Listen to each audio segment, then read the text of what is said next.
dụng chất cấm trong chế biến thực phẩm hoạt động tại phường Phú Thạnh do đối tượng là Vương Nguyễn Toàn, sinh năm 1981, cư trú ở phường Phú Thạnh, thành phố Hồ Chí Minh cầm đầu. Cảm ơn Na Phạm nhé. Trước đó thì như theo cái thông tin là mình biết được là cái phòng cảnh sát kinh tế công an thành phố Hồ Chí Minh phối hợp với các đơn vị chức năng là tiến hành kiểm tra cái hộ kinh doanh của Châu Phát, hộ kinh doanh mì Châu Phát ở phường Phú Thạnh, thành phố Hồ Chí Minh. Tại cái thời điểm kiểm tra, lực lượng chức năng đã bắt quả tang nhiều cái đối tượng đang trực tiếp pha trộn borat có nghĩa là hàn the đấy, soda và dung dịch silicat để sản xuất mì sợi nhằm tạo cái độ mềm, dai và màu sắc bắt mắt. Đây đều là các hóa chất bị nghiêm cấm sử dụng trong sản xuất, chế biến thực phẩm do cái tiềm ẩn cái nguy cơ gây hại nghiêm trọng đến sức khỏe của người tiêu dùng. Làm việc với cơ quan điều tra, Vương Nguyễn Toàn đã thừa nhận sử dụng các chất cấm nêu trên để sản xuất mì sợi trong thời gian dài. Chỉ tính riêng trong vòng 3 tháng gần đây, cơ sở này đã đưa ra thị trường hàng tấn mì tươi có chứa hóa chất độc hại tiêu thụ tại nhiều điểm kinh doanh ở trên địa bàn thành phố Hồ Chí Minh. Căn cứ cái tài liệu chứng cứ thu thập được, cơ quan cảnh sát điều tra công an thành phố Hồ Chí Minh, phòng cảnh sát kinh tế đã ra quyết định khởi tố vụ án hình sự về tội vi phạm quy định về an toàn thực phẩm, đồng thời là khởi tố bị can, bắt tạm giam với các đối tượng Vương Nguyễn Toàn, Huỳnh Cẩm Lài là vợ của Vương Nguyễn Toàn, sinh năm 1982, nơi cư trú phường Phú Thạnh, và Thạch Vĩnh, sinh năm 2005, nơi cư trú cũng là phường Phú Thạnh, để phục vụ công tác điều tra xử lý theo quy định của pháp luật. Theo cơ quan cảnh sát điều tra của công an thành phố thì đang tiếp tục mở rộng điều tra, làm rõ vai trò trách nhiệm của cá nhân liên quan trong đường dây này và kiên quyết xử lý nghiêm các hành vi vi phạm nhằm đảm bảo vệ sức khỏe người dân và giữ vững trật tự kỷ cương trong công tác quản lý thực phẩm an toàn trên địa bàn thành phố. Ngoài ra thì hôm nay nó cũng còn có một số cái thông tin khác mà chúng ta có thể thấy là sau khi cái đường dây này nó bị dự báo thì người ta đã tính tới khi mà bị bắt thì là cái chủ lò sản xuất này đã sản xuất vào khoảng 800 tấn mì tươi trộn hàn the ở thành phố Hồ Chí Minh. Đối với Vương Nguyễn Toàn, chủ cơ sở kinh doanh Châu Phát, thừa nhận là mì tươi nhưng thêm hàn the hóa chất để đảm sản phẩm giòn dai để bán ra thị trường hơn 800 tấn. Ngày 12 tháng 1, Toàn 45 tuổi và Thạch Vĩnh 21 tuổi và Huỳnh Cẩm Lài 44 tuổi đã bị phòng cảnh sát kinh tế PC03 công an thành phố Hồ Chí Minh bắt tạm giam về hành vi vi phạm quy định về an toàn thực phẩm. Trước đó ngày 16 tháng 12 năm 2025, anh kêu Tiểu cũng số cái lọ nhỏ nhé. Cảm ơn tất cả các anh chị em đã ghé thăm và ủng hộ. Aptelun Thanh Tây Smoke My Friend. Trước đó ngày 16 tháng 12 năm 2023, phòng PC03 đã ập vào hộ kinh doanh của Châu Phát tại phường Phú Thạnh, quận Tân Phú cũ. Sau một thời gian đã theo dõi rất là lâu và để bắt được quả tang Toàn và nhóm người trộn hàn the, soda, dung dịch silicat để tăng độ mềm dai và tạo màu sắc cho mì sợi. Với những cái đây đều là những cái hóa chất cấm sử dụng trong sản xuất thực phẩm. Tại cơ quan điều tra thì Vương Nguyễn Toàn đã thừa nhận sử dụng chất cấm để sản xuất mì sợi trong khoảng 10 năm. Riêng trong 3 năm qua, cơ sở này đã xuất bán khoảng 800 tấn mì tươi có sử dụng hóa chất ra thị trường. Như vậy là cái lượng mì tươi mà được đưa ra thị trường chỉ trong 3 năm thôi là 800 tấn. Thì nếu như mà trong 10 năm qua thì chúng ta cứ nhân lên thì nó vào khoảng gấp 3 lần lên, 38, 24 là gần 30.000 tấn, gần 30 tấn, gần 30 tấn mì tươi, 30.000 tấn mì tươi là có sử dụng hóa chất mà đưa ra thị trường, và như là chúng ta như là ăn hàng ngày ở như là thành phố Hồ Chí Minh. Cái món mì tươi này thực sự ra là mình cũng rất là thích ăn. Hồi xưa là mình cũng đã ăn mì tươi ở thành phố và mình cũng ăn và cũng rất thích cái món mì tươi họ làm khi mà đem ra nấu ăn cũng rất là thích. Thế nhưng mà thực sự bây giờ như là khi mà thấy là nó có cái tình trạng sản xuất mì bẩn như thế này, mọi người đã xem cái video trước thì mình cũng đã đăng tải lên cho mọi người xem này, là cái video mà nó sản xuất thực sự nó không có bảo hộ lao động và trực tiếp là ông chủ lò, là ông ấy đã pha trộn những cái hóa chất, và thực tế ra là hỏi mua hóa chất này đâu thì ông ấy bảo là mua ở chợ Kim Biên. Chợ Kim Biên thì thực sự là nó không có, và những cái xuất xứ rõ ràng. Cái thứ hai nữa là nó lại là nó vào cái hóa chất mà bị cấm. Nếu những cái hóa chất cấm như vậy mà đưa vào người ta thì thường thường nếu mà cái chất khi mà làm rõ những cái chất mà cái hàn thea này, thực ra hàn thea thì nó gọi là boraxic ấy, là một cái hợp chất hóa học đừng bị một số nơi họ lạm dụng trong cái thực phẩm để làm giò, làm mì, làm chả, nó dai và nó giữ được lâu hơn, và thực sự là nó giữ cũng khá là lâu. Thì ngày xưa thì mình cũng không biết, mà khi mà còn ở quê thì còn nhỏ là khi chưa bị cấm ấy, thì cái hàn the thì mọi người thì cũng chưa biết. Thường thường là làm giò, làm chả thì vẫn cứ cho bình thường. Thế nhưng mà sau khi được phát hiện ra là nó độc hại ấy, thì nhà nước cũng đã cấm, và Bộ Y tế đã cấm sử dụng hàn the trong sản xuất và kinh doanh thực phẩm, vì nó không phải là chất phụ gia được phép, và nó tiềm ẩn cái nguy cơ là ảnh hưởng đến sức khỏe. Đấy, cái hàn the nó tích tụ lâu trong cơ thể, nó làm tổn hại cái hệ tiêu hóa, gan, mật, thần kinh, và dẫn tới ngộ độc cấp mãn tính nếu sử dụng lâu dài về cái hàn the. Xin chào Miên Lê nhé. Cái hàn the thực sự ra thì người ta sử dụng để người ta ướp xác được mà. Người ta ướp xác, ướp người chết, người ta sử dụng cái hàn the, mà cái hàn the vào thì hầu như tất cả các loại vi khuẩn mà có vi khuẩn virus gì nó đều chết ráo ở trên này. Thì chính vì vậy nên là các cơ quan quản lý người ta phải, bây giờ người ta cũng thường xuyên kiểm tra và xử lý nghiêm các trường hợp mà phát hiện cái chất này trong thực phẩm để bảo vệ người tiêu dùng. Thế nhưng mà khi mà chúng ta ngày xưa là chúng ta chưa biết, ngày mình còn nhỏ xíu xíu này, mà khi mà tới như là các ông các bác thì cũng làm, mà thực sự là bỏ hàn the là vô tư luôn. Đấy là cứ một cân giò, một ký giò, một ký giò lạc thường thường là bỏ như là phải 2 cái muỗng hàn the.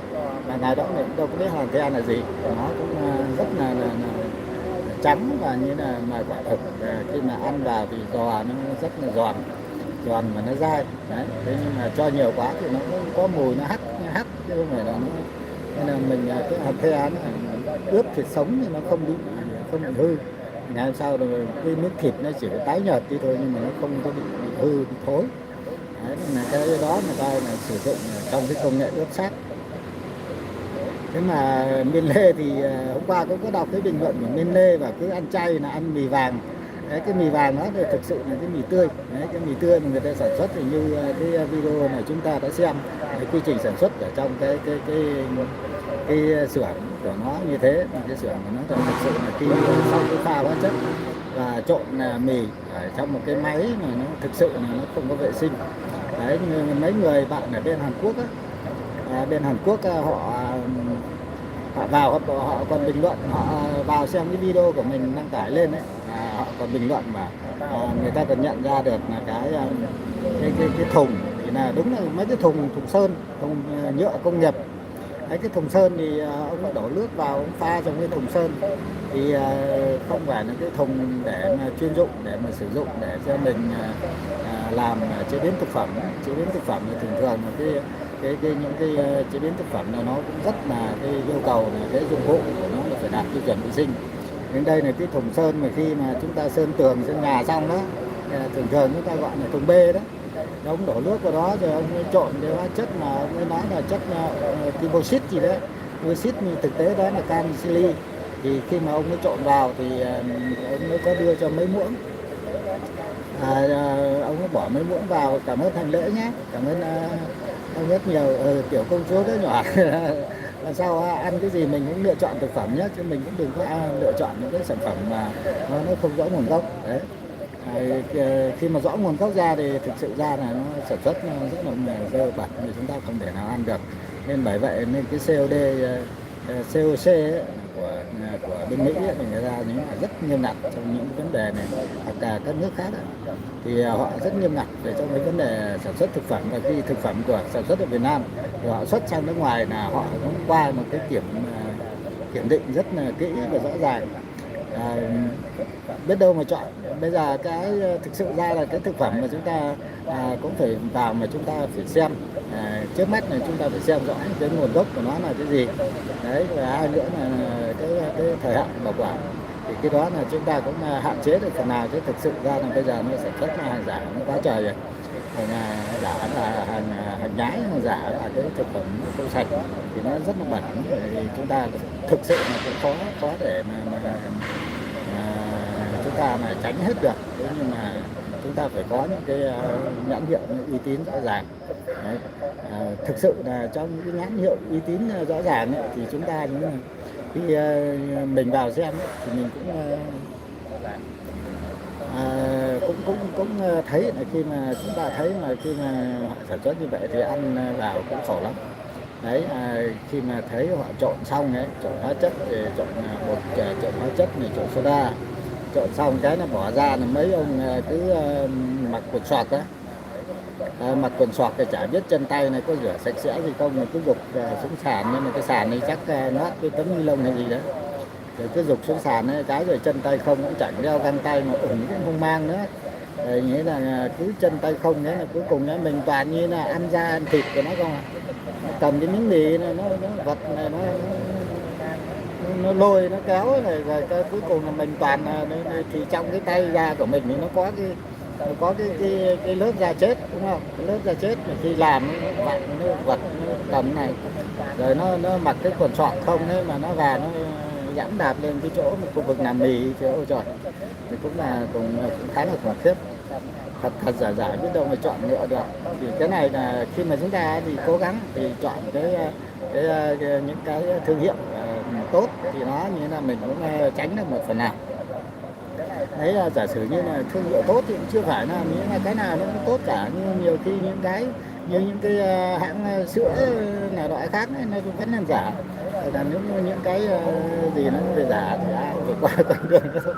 Thì khi mà chúng ta ăn, mặc dù thì nó không có chết ngay đấy, mà mình ăn thì nó không chết ngay đấy, nhưng mà nói chung là chúng ta cũng nói tránh.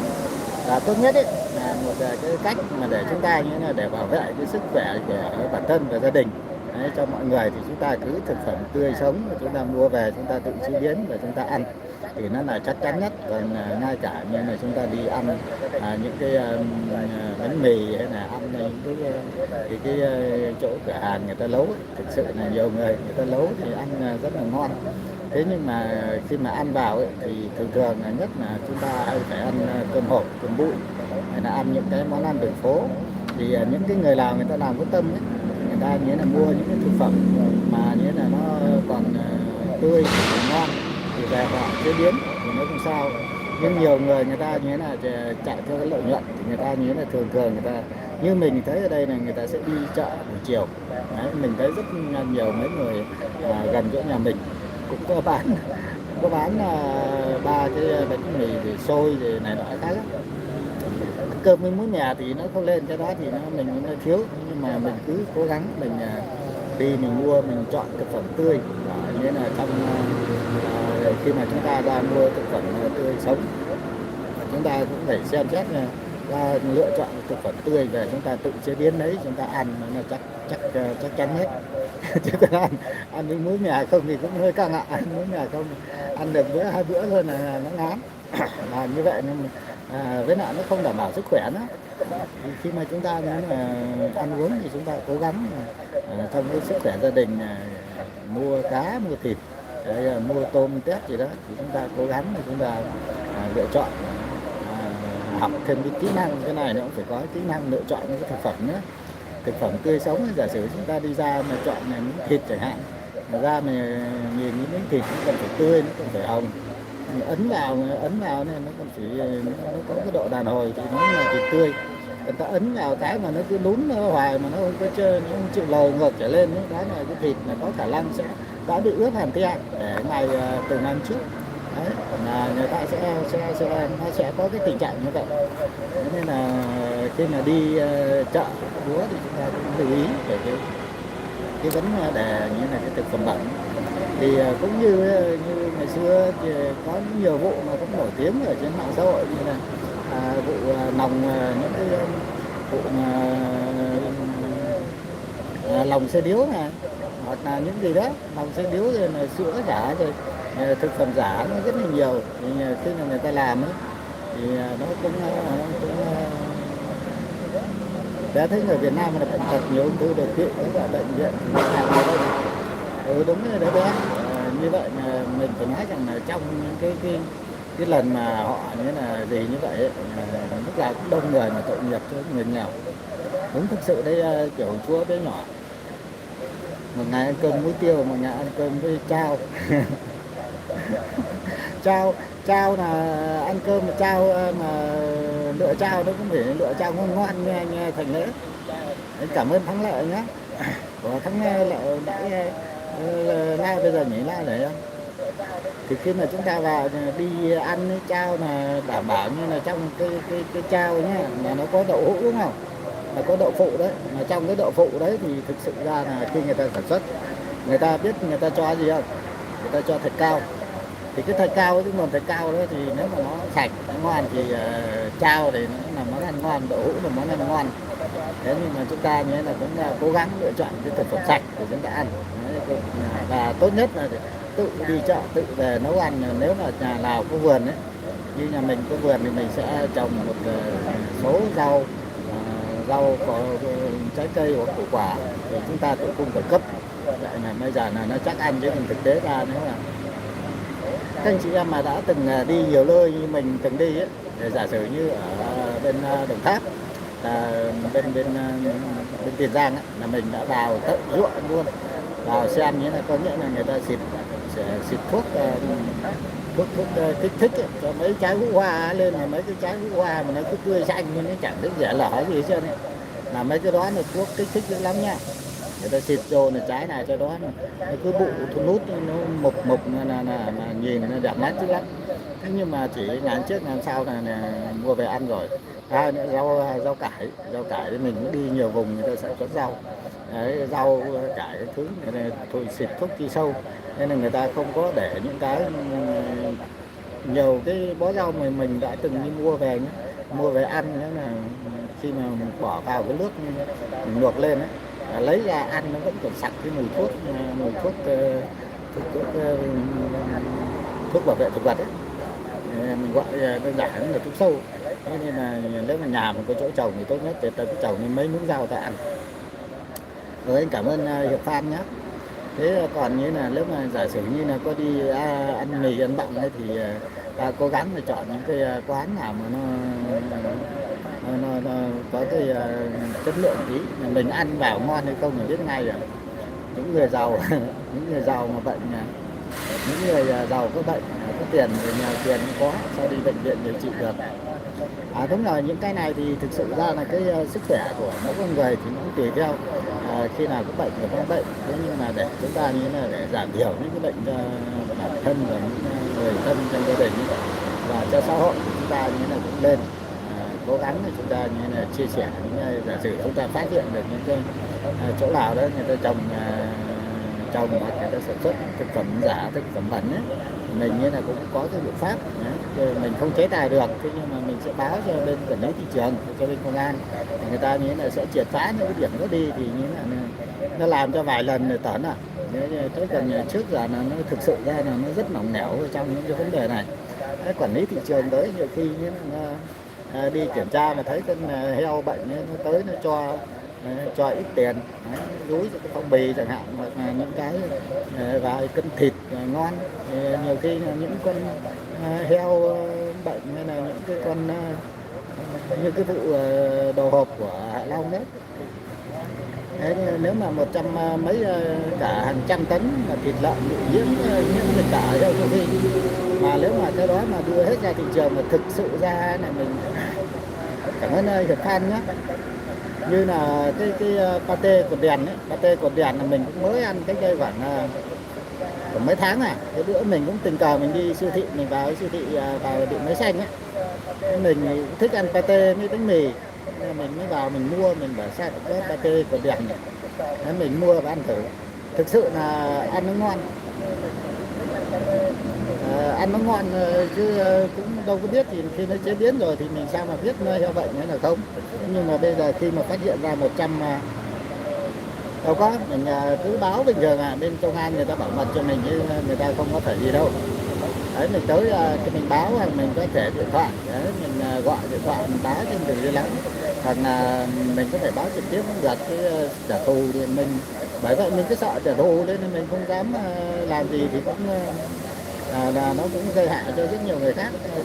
Mình nhiều khi chỉ biết bản thân mình thì nó không tốt, nó phát hiện ra những cái điều xấu, điều nó không không lành mạnh. Chúng ta cứ mạnh dạn chúng ta báo công an để cho pháp luật giải quyết, chứ còn bản thân chúng ta thì không lên.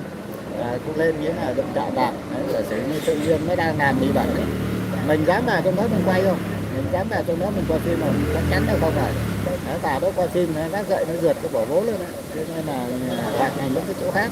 Đấy là giả sử như mình sang chỗ nào đó hoặc là quay lén gì thì được, chứ còn người ta đang làm nhưng mình vào quay cơ mình tung lên là nó phát gậy nó rượt cho thật. Những cái đó là mình như này phải làm, mình phải kéo. Còn về cái bản chất như cái vụ 130 tấn thịt lợn, thịt heo bệnh ấy, thịt lợn mà nhiễm dịch tả 100 mấy chục tấn, mà nếu mà vào ra pate rồi xúc xích thì là nó biết bao nhiêu người về ăn phải những cái thứ như thế. Mà trong khi đó một cái thương hiệu của nó là thương hiệu rất lớn. Cái thằng mà sản xuất cái pate thịt hộp của Đèn ấy, của Đèn Hải Phòng ấy, là mình ăn mình cũng bảo cái này nó ăn ngon hơn mấy pate khác luôn. Đó, mình mới thừa nhận là ăn nó ngon hơn, nhưng mà mình chẳng biết là đợt đó thì nó có bỏ cái heo bệnh heo dịch là chưa, thì nhưng mà cho mình nghĩ là chắc là cũng có, chứ không thể không có được. Tại vì nó như là nó sẽ để vào nhiều chứ không. Vâng ạ, cảm ơn chị Tuyết nhé.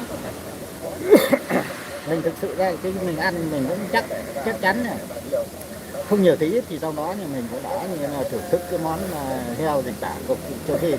Tại vì mình có mua mấy lần đấy, mỗi lần mua mấy hộp thì ăn hết rồi. Bây giờ bảo như là các siêu thị người ta cho trả lại những cái sản phẩm của Sapaco Hải Phòng, Sapaco thì bây giờ mình ăn hết cái con đâu mà giá. Cho nên chẳng biết là trong người có mầm bệnh của dịch tả châu Phi không, thì mình cũng đâu có biết, đúng không? Nên khi bây giờ thì biết làm sao được, thì bây giờ khi phát hiện ra rồi nó bắt đầu nó làm mạnh, người ta bắt đầu lôi ra tìm ra được cái chứng cứ thì người ta mới bắt, người ta mới hủy được những cái thực phẩm bẩn đó.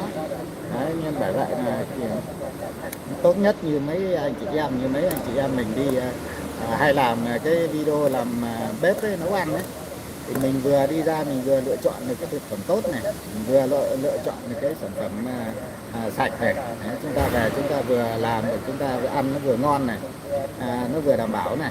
Sau đó là chúng ta có thể làm được một cái video này, rồi chúng ta quay lên đến YouTube nó cho bật kiếm tiền là mình trong cái công việc hàng ngày mình vẫn kiếm được tiền. Như vậy thì chẳng có tội gì mình cứ phải đi ra ăn nhà hàng khách sạn làm gì, nhà hàng khách sạn này nhiều khi là thực sự ra này nó cũng không phải là những cái đồ ăn nó tốt đâu. Mình đi ăn rất nhiều nơi, ở rất nhiều sắc tộc luôn ấy. Mình ở nhiều dân tộc luôn, ăn thực sự ra thì ăn thì nó không có chết ngay, thế nhưng mà nó có những cái ảnh hưởng nó không thực sự là mong muốn như mình mong muốn đâu. Đúng rồi, bây giờ ăn cái gì cũng sợ, thực sự là như vậy đấy. Nếu như mấy xe bánh mì hàng ngày ấy, bảo như là mua cái thịt tươi thường thì nó phải mắc hơn cái thịt ôi rồi ấy. Đấy, nên là ngày xưa mình đã làm việc ở trong trường quân sự quân khu 9 này có bà chị kia là bà chị Đuôi. Đấy, bà chị Đuôi thì bà này, cái chiều bà mới đi chợ. Nói thẳng ra là anh chị em người ta biết luôn, thế nhưng mà do là cơm là người ta như là nấu cho mình ăn. Đấy, thế mà cứ tới chiều bà mới đi chợ, bà tưởng bà đi chợ làm gì, cứ tới chiều là bắt đầu đi chợ mua thịt ấy. Mà thịt nói chung là nó đủ các loại thịt hết trơn ấy, nó ôi thiêu về, nói chung là thịt rẻ. Chiều là ở cái chợ thành phố Sóc Trăng bán thịt rất là rẻ, mình dám đảm bảo luôn các anh chị em mà nếu mà cứ đi vào như này cứ ra chợ thành phố Sóc Trăng mình đi mua chợ chiều thịt rất là rẻ. Đấy thì về bắt đầu rửa rồi ướp muối rồi bôi quẹt, chả biết có cần the gì không, nhưng mà ngày hôm sau là nấu ăn cho mọi người ăn đấy. Cái này là mình đã chứng kiến luôn, thực sự là người ta cũng làm như thế rồi. Đấy, chưa kể những cái hộ buôn bán nhỏ lẻ, kinh doanh nhỏ lẻ, và nó còn nhiều cái vấn đề khác nữa rất là phức tạp ở trong cái vấn đề mà cái thực phẩm mà chúng ta ăn uống hàng ngày. Mình thì bởi vậy nên là giả sử như là khi mà chúng ta uống một sữa, uống ly cà phê, vào uống ly cà phê đá, thật ra là cái nước đá này mình cũng ít uống, vì mình thấy cái công nghệ sản xuất đá, khi vào thấy chả vào thì cái nước đá lạnh làm cái cây chà đá lửa rồi nè, bơm nước từ trong vào đấy, xong bỏ vào trong thùng, trong cái khu vực người ta làm đông lạnh thôi. Nhưng nói chung là bây giờ nếu mà chúng ta mà xét hết về mọi góc độ vệ sinh an toàn thực phẩm thì chúng ta chả dám ăn cái gì đâu, sợ lắm. Đấy, nó là như vậy. Hôm nay là mình cũng chia sẻ với tất cả các anh chị em mình nên nói chuyện và chia sẻ với anh chị em và các bạn một chút về cái quan điểm về trong cái vấn đề là thực phẩm mà người ta đang